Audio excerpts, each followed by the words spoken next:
मैया की। हमारो पे दया बरसाई ए सारा भवानी कंचन इब्राहिमपुर हमारो पे दया बरसाई बानी अब हम कुछ न सचहु जहानी हो बानी अब हम कुछ न सचहु जहानी हो हमारो के आगे बढ़ाई ए सारा भवानी हो हमारो पे दया बरसाई ए सारा भवानी हो। presented by माँ गायत्री श्री कंचन इब्राहिमपुर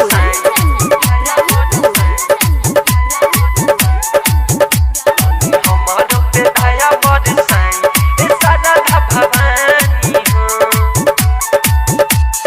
हमारो पे दया बरसाई 3 साल से मेहनत कहरता बहानी मिलल ना असली मुकाम हो हसी उड़ावे अपन पराया लेके हमर नाम हो हमारो पे दया बरसाई ए सारा भवानी 3 साल से मेहनत कहरत बहानी मिलल ना असली मुकाम हो हसी उड़ावे अपन पराया लेके हमर नाम हो मारता सब देखी के यानी बहानी हो मारता सब देखी के यानी बहानी हो हमारो के आगे बढ़ाई ए सारा भवानी हो हमारो पे दया बरसाई ए सारा भवानी हो। हमारो पे दया बरसाई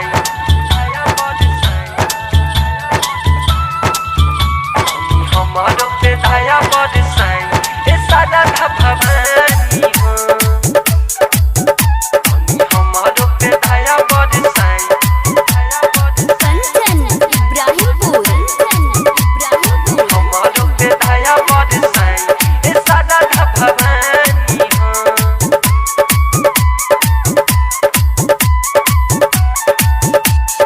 हमारो पे दया बरसाई ए माई बिकरम पे तरदी करता यरजी मरजी माई तो हाजबा रौशन राहुल गौतम गोलू कब से करत गो हाजबा हमारो पे दया बरसाई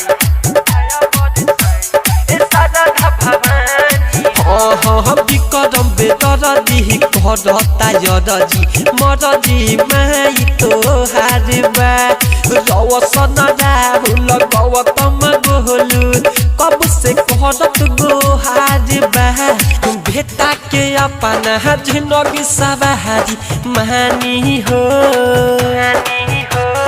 बेटा के अपना जिंदगी सवारी मानी हो हमारो के आगे बढ़ाई ए सारा भवानी हो हमारो पे दया बरसाई ए सारा भवानी हो बानी अब हम कुछ न सचहु जहानी हो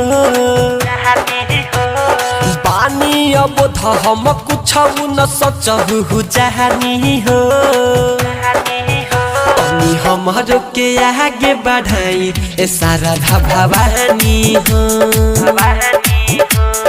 हमारो पे दया बरसाई ए सारा भवानी हो।